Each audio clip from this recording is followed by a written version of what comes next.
Como viver o isolamento? Dê um tempo das notícias. Os carismáticos são discípulos da generosidade e construtores de mentes brilhantes, enquanto os anticarismáticos são apóstolos do egocentrismo, promotores de mentes inibidas e amedrontadas, com dificuldade de correr riscos para materializar seus sonhos. Mas é preciso esclarecer que pessoas carismáticas e anticarismáticas não definem a personalidade de ninguém. Apenas podem influenciar seu processo de desenvolvimento. Muitos, inclusive eu, criticam a postura dos mais diversos jornais por noticiarem na primeira página as notícias dramáticas, as que são mais causadoras de dor, angústia e perda.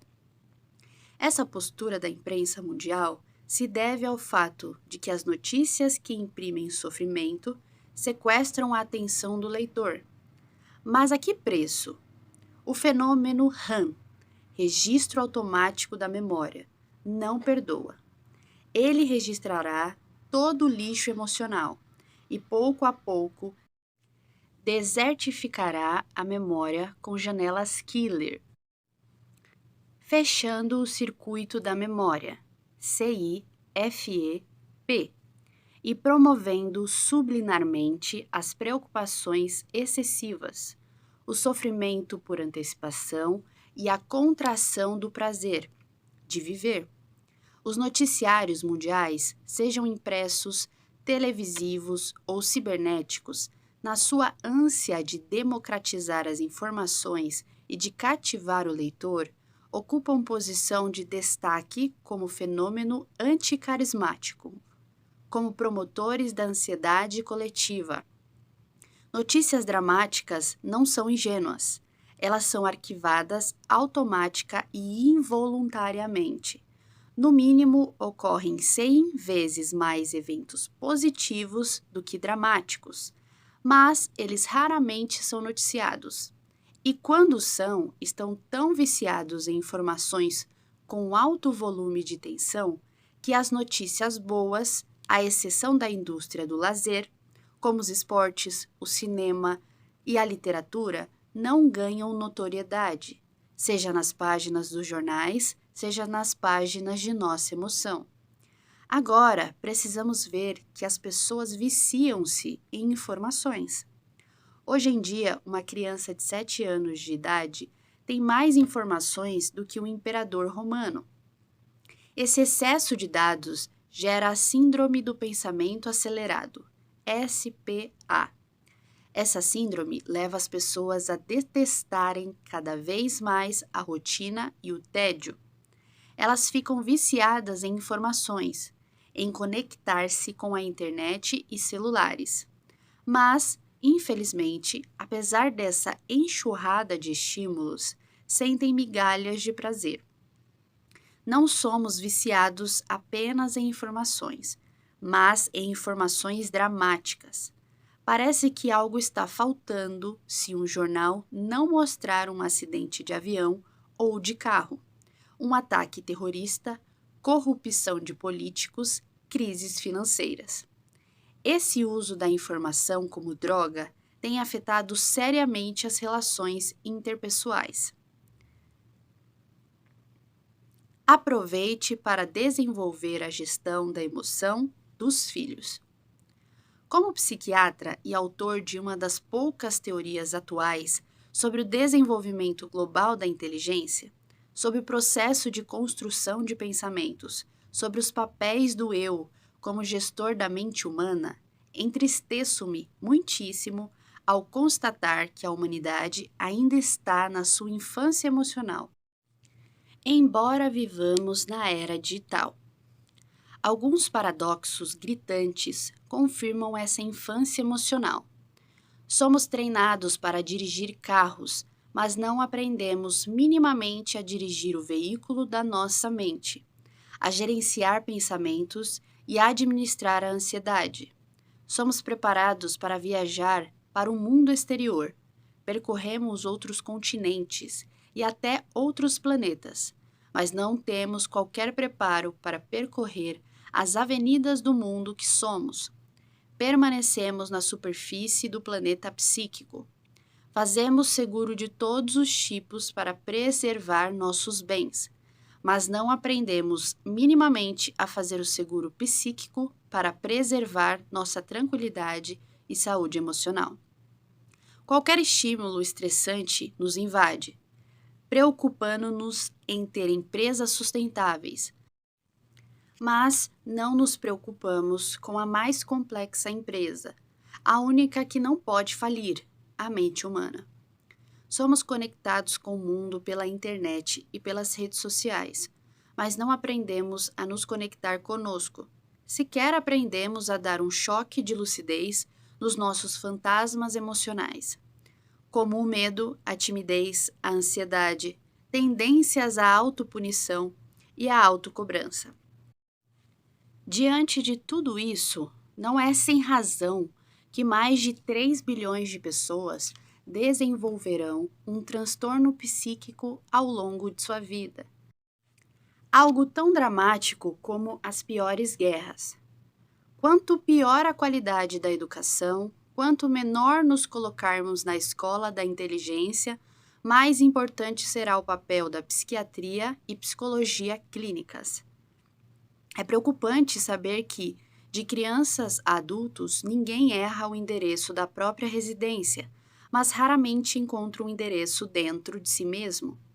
É angustiante saber, como digo no livro Ansiedade, que as crianças e os adolescentes são atolados de atividades, plugados sem limites na internet e smartphones, viciados em estímulos rápidos e prontos, gerando uma agitação mental sem precedente na história, produzindo coletivamente a síndrome do pensamento acelerado que simula sintomas da hiperatividade.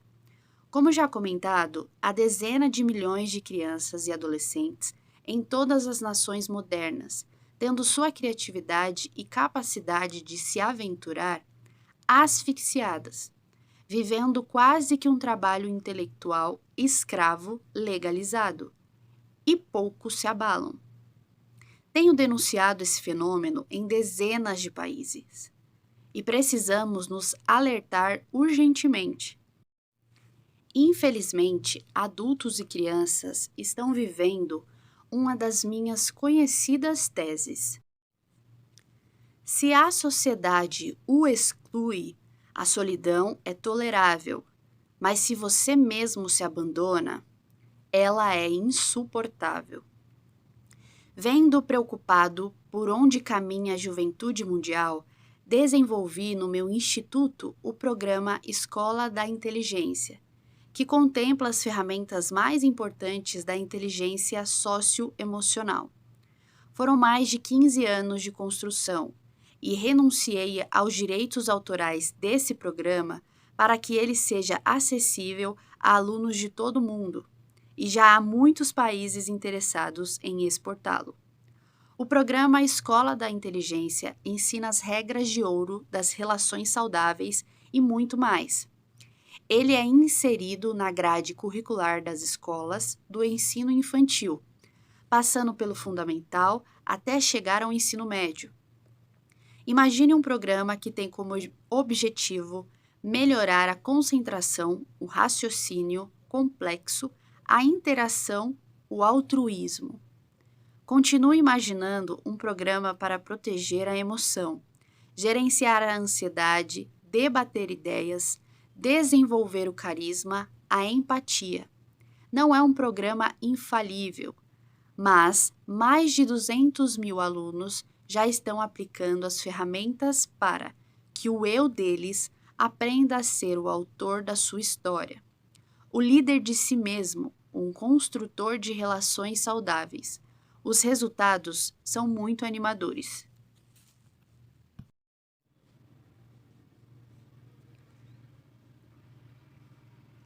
Saiba quando ficar em silêncio.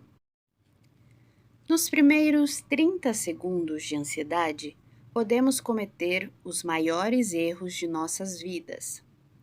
Palavras que esposas jamais deveriam dizer para seus maridos e vice-versa.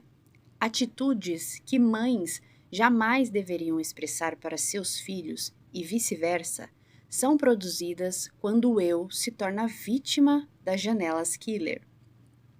Killer quer dizer assassino. As janelas killer assassinam a saúde mental. Bloqueiam o eu como gestor de nossas mentes, impedem-no de ser livre e dar respostas inteligentes. Em todos os países em que sou publicado, tenho recomendado que nos focos de tensão, a melhor resposta é não dar resposta.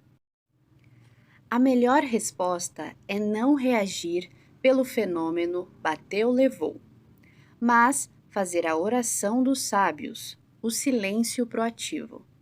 Não é o silêncio tímido e serviçal, mas aquele em que calamos por fora e gritamos por dentro. Quando o eu grita no silêncio da sua mente: quem me ofendeu? Por que me ofendeu? Devo eu ser escravo dessa ofensa? Quanto vale a minha paz? Ele se liberta da fronteira killer e penetra nas fronteiras light. Sai da masmorra psíquica, promovendo a liderança do eu e estimulando a administração da emoção. Essa técnica poderia ter evitado guerras, homicídios, suicídios e violências 1000 em nossa história. Mas, infelizmente, nosso eu não é equipado para ser líder de si mesmo. Somos frágeis quando deveríamos ser fortes.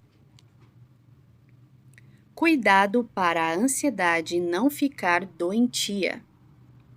Se você quiser viver com pessoas tranquilas, relaxantes, que preencham todas as suas expectativas e que jamais lhe darão dores de cabeça, é melhor conviver com máquinas e não com seres humanos. É impossível não termos algumas áreas de confrontos. Somos mundos completamente diferentes vivendo no mesmo espaço, na sala de casa, de aula e das empresas. Uma das coisas que mais nos diferenciam e, ao mesmo tempo, mais nos aproximam é a emoção. Ela nos diferencia porque a cada momento estamos num estado emocional e nos aproxima porque frequentemente nossa emoção experimenta os mais diversos níveis de ansiedade. Há uma ansiedade aceitável, normal e até fundamental, aquela que nos faz ter taquicardia diante de um olhar, sentir calafrios com um beijo, frio na espinha ao receber uma excelente notícia. Essa ansiedade normal também nos impulsiona a desejar, planejar e ter ambições saudáveis, superar barreiras, vencer limites, aceitar desafios. Sem essa ansiedade, os cientistas não seriam criativos, as mulheres não lutariam pelo que amam, os homens não seriam sonhadores. Enfim, não seríamos o Homo sapiens, uma espécie pensante e amante das aventuras.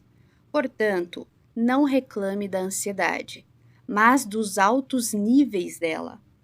Quando a ansiedade se avoluma, adoecemos nossas mentes, relações e atividades profissionais. A ansiedade doentia tem múltiplas manifestações. Em alguns casos, ela se traduz pela timidez.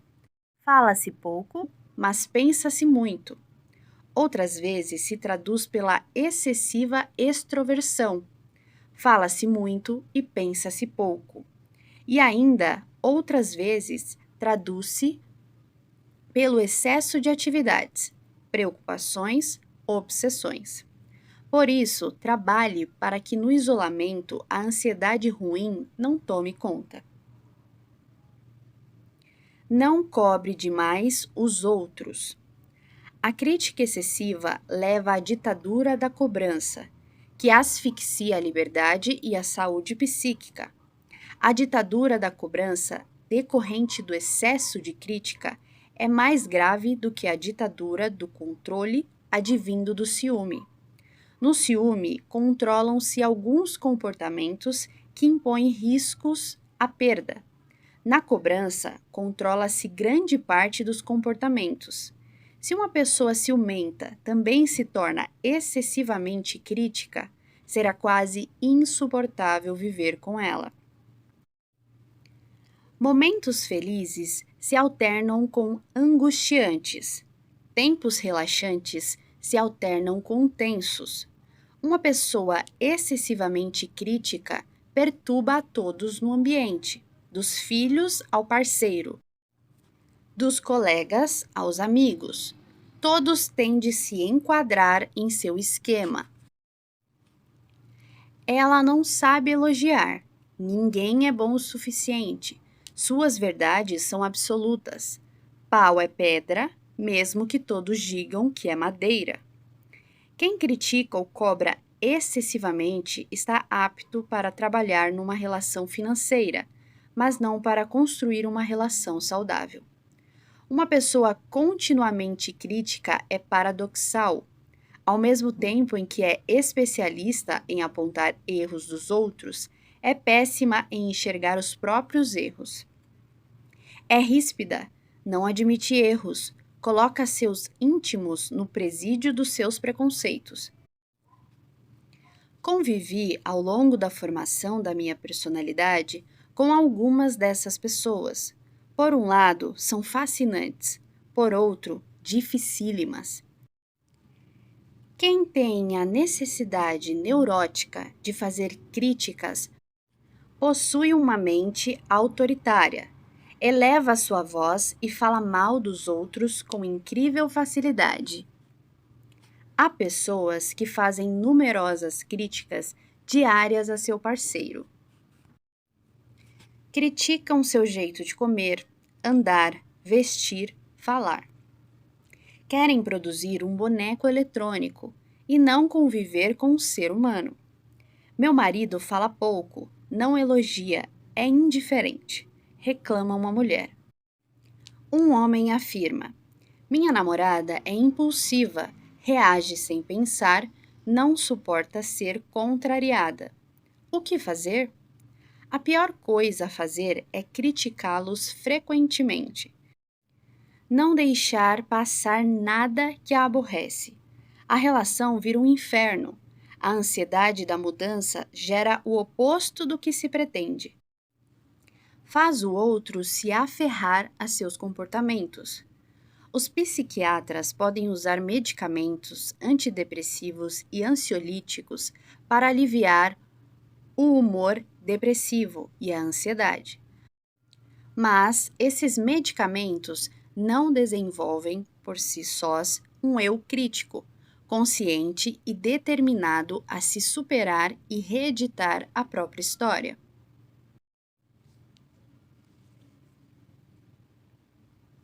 Não tente mudar ninguém. Não temos o poder de construir plataformas nos solos da memória do outro, seja no centro, seja na periferia. E mesmo se tivéssemos esse poder, não teríamos o direito, pois, se mudássemos as matrizes da memória, mudaríamos os alicerces da personalidade, manipularíamos os seres humanos. Claro que não estamos de mãos atadas para contribuir com quem amamos. No entanto, qualquer contribuição passa por despertar o eu para que ele mesmo seja o protagonista da própria história. Por favor, não use pressões, chantagens, críticas excessivas para com as pessoas difíceis.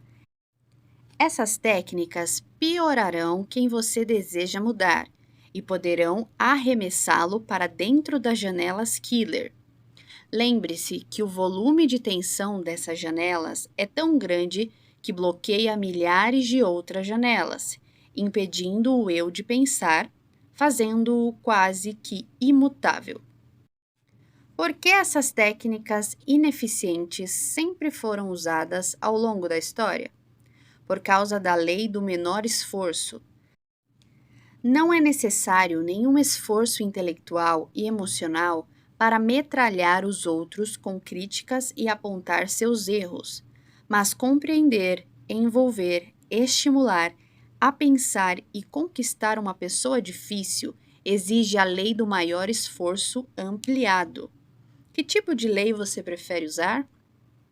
Se uma pessoa for eficiente em estimular o eu de outra a sair da condição de vítima para ser protagonista de sua psique, abre-se um caminho excelente para construir bairros na memória. A generosidade, o altruísmo e a capacidade de surpreender são fundamentais para estimular o outro. Uma das minhas maiores preocupações é não ficar analisando as pessoas que me rodeiam fora do consultório. Talvez por minhas credenciais teria condições mais do que muitos de analisar cada gesto subjacente, cada comportamento subliminar e cada armadilha escondida na tonalidade da voz das pessoas que me rodeiam. Mas me abstenho. E por quê? Porque antes de ser um psiquiatra e psicoterapeuta, sou um ser humano, e como tal, imperfeito. Se eu perder minha essência, perco minha espontaneidade, e se perder esta, perco minha liberdade. A pior atitude de uma pessoa na relação com seu parceiro é se posicionar como um psicólogo, como um condão mágico, ansiando mudá-lo. Homens e mulheres difíceis não precisam de esposas e maridos psicólogos, mas de parceiros surpreendentes. Algumas pessoas chegam ao absurdo de querer mudar o parceiro como um cirurgião. Cortam-nos e os expõem com suas palavras. Causam a Terceira Guerra Mundial. Jamais esqueça que excelentes romances têm fins trágicos, não por falta de amor, mas por causa das labaredas do confronto.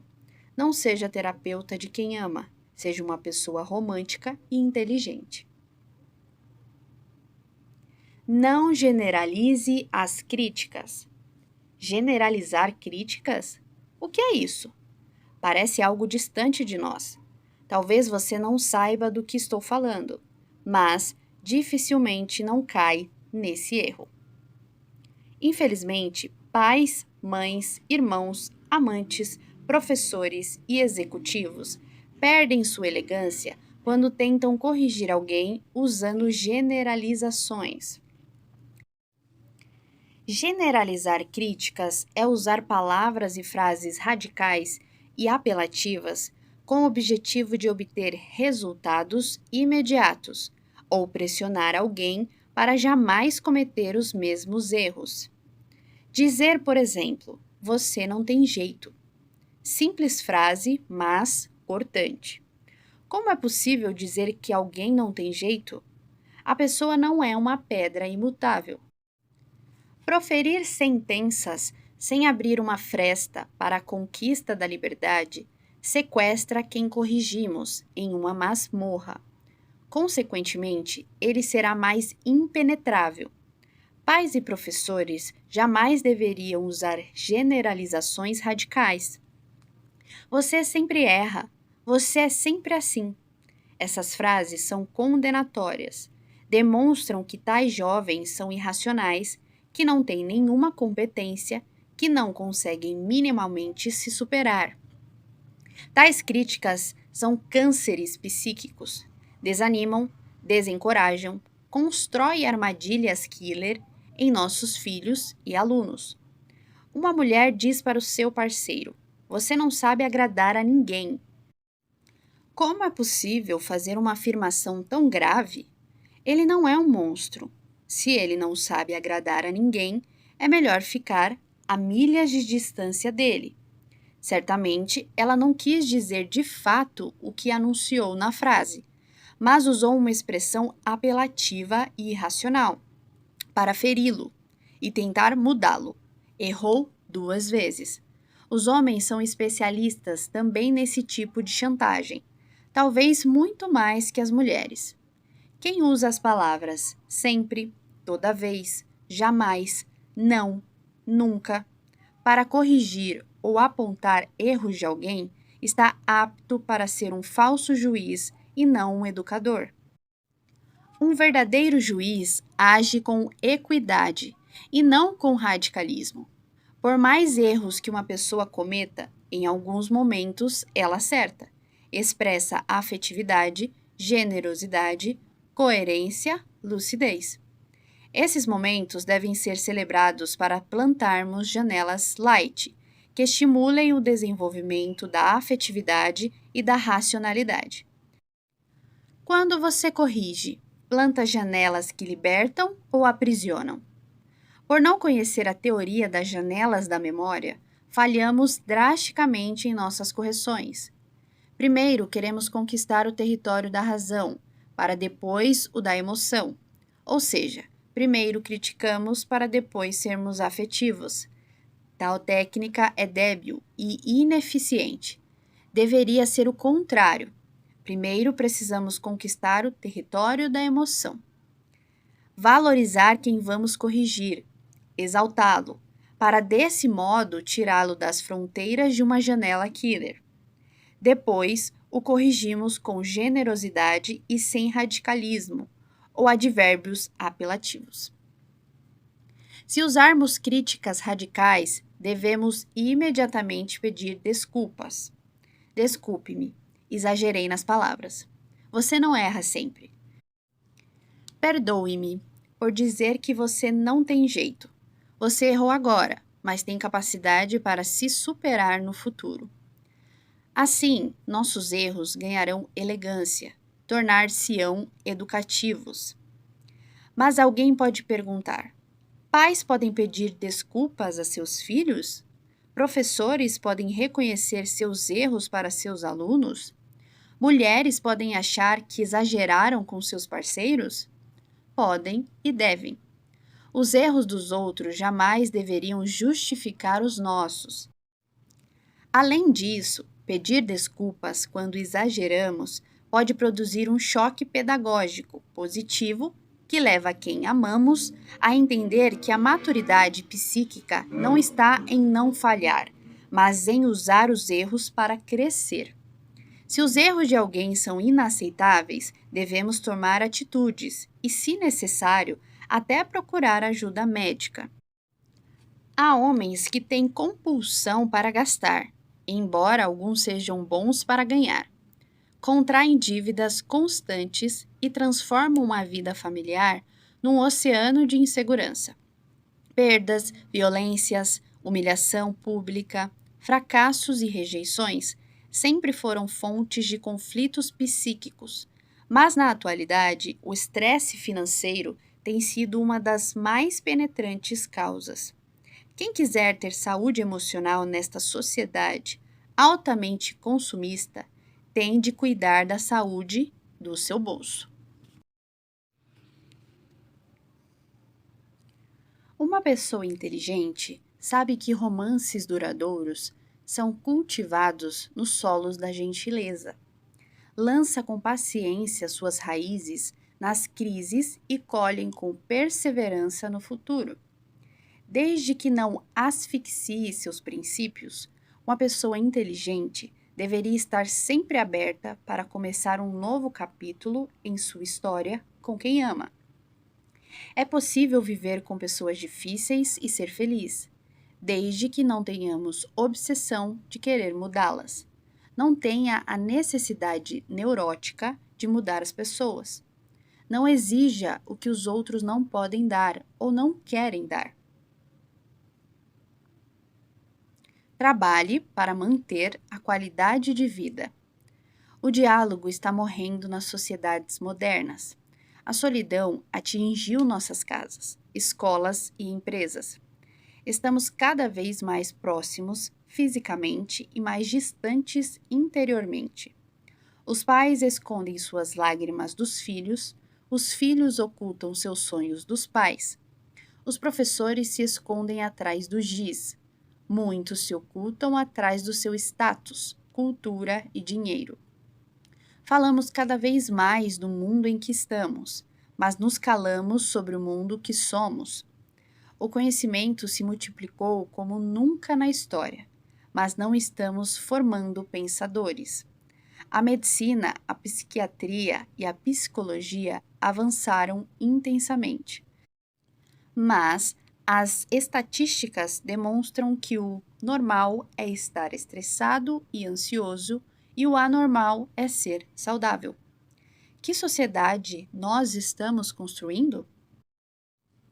O ser humano é frequentemente um gigante no mundo de fora, mas um menino no território da emoção e no anfiteatro dos seus pensamentos. Muitos sabem lidar com questões lógicas, mas não sabem lidar com suas lágrimas, extrair riquezas das suas perdas, lições das suas frustrações. A ciência nos levou a conquistar o imenso espaço e o pequeno átomo, mas não a conquistar nosso próprio ser. A qualidade de vida está se tornando uma miragem no deserto, bela, mas inalcançável.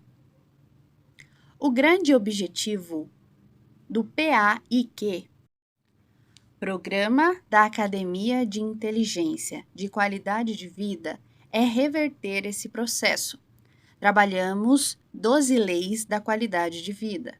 Cada lei é uma ferramenta preciosa da psicologia. Nesse projeto, nossas vidas são questionadas, nossas rotas revisadas, nossos horizontes ampliados. Em cada capítulo do livro 12 Semanas para Mudar uma Vida, é abordada uma lei.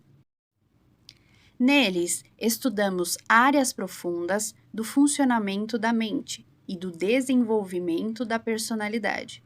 Aprendemos como enriquecer nossa inteligência, expandir a sabedoria e transformar nossas relações sociais num oásis. Viajamos para dentro de nós mesmos. A primeira lei que estudamos é como ser autor da nossa história. A segunda, contemplar o belo. A terceira, libertar a criatividade. A quarta, ter um sono restaurador. A quinta, gerenciar os pensamentos. A sexta, administrar a emoção. A sétima, trabalhar os papéis da memória e reeditar o filme do inconsciente. A oitava, arte de ouvir e dialogar. A nona, arte do autodiálogo. A décima, ser empreendedor. A 11ª, inteligência existencial e os conflitos existenciais. A 12ª lei é fazer da vida uma festa, uma grande aventura, uma experiência de prazer. Nessa última lei, vista agora, não há estudos ou lições de casa. É um momento que deve ser vivido, sentido, refletido. Devemos ser líderes de nós mesmos, exercitar a arte de pensar, libertar nossa inteligência, estudar, pesquisar, conquistar, enfim, fazer tudo o que analisamos nas 11 primeiras leis da qualidade de vida. Mas na 12ª lei, temos de parar, relaxar e viver intensamente a existência, sem estarmos sobrecarregados em nossa mente. Devemos brindar, celebrar e ser apaixonados pela vida. Há muitos que mendigam o pão da alegria e da tranquilidade em nossa sociedade. Provavelmente, a grande maioria das pessoas tem no máximo 2 ou 3 das leis que estudamos bem trabalhadas na sua personalidade. Deveríamos tê-las estudado desde os primeiros anos de vida, para que a sabedoria, a solidariedade e a arte de pensar fossem tecidas em nossa história. Infelizmente, isso não aconteceu, mas uma luz brilhou na noite escura. No livro, você tem o privilégio de estudá-las. Ao estudá-las, também temos o privilégio de analisar como o mestre dos mestres da qualidade de vida as viveu. Fazemos uma investigação fascinante da sua personalidade. Não é um estudo teológico ou religioso, mas psicológico. Estudo esse que cada pessoa, mesmo o mais ardente ateu, deveria fazer. Investigamos como o mestre dos mestres liderava seus pensamentos, protegia sua emoção nos focos de tensão, expandia a arte do prazer, resgatava a liderança do eu e formava pensadores. Descobrimos algumas causas que o levaram a ser feliz na terra de infelizes e viver a vida como um espetáculo único. Jamais se esqueça de que sua vida é a maior empresa do mundo. Só você pode evitar que ela venha a falir. É sua responsabilidade protegê-la contra as pressões de fora e contra os conflitos de dentro. Há muitas pessoas que admiram e torcem por você. Elas precisam de você saudável, livre, alegre, sábio. Mas nunca se esqueça de que o maior carrasco do ser humano é ele mesmo. O PAIQ mostra-lhe a direção, mas só você pode caminhar. Dá-lhe a caneta e o papel, mas só você pode escrever a sua própria história. Mostra-lhe como usar as asas da inteligência, mas só você pode alçar voo. Nunca gravite em torno da órbita dos outros e nunca controle os outros em torno da sua órbita. Gostaria que você sempre se lembrasse de que ter qualidade de vida não é ter um céu sem tempestades, caminhos sem acidentes, trabalhos sem fadigas, relacionamentos sem decepções. Para isso, vamos compartilhar em seguida alguns exercícios práticos que você pode praticar nesse momento para aprender que nem mesmo uma quarentena pode prejudicar a sua qualidade de vida. Se o canal contribuiu com o seu desenvolvimento, curta, comente, inscreva-se e compartilhe. Até a próxima!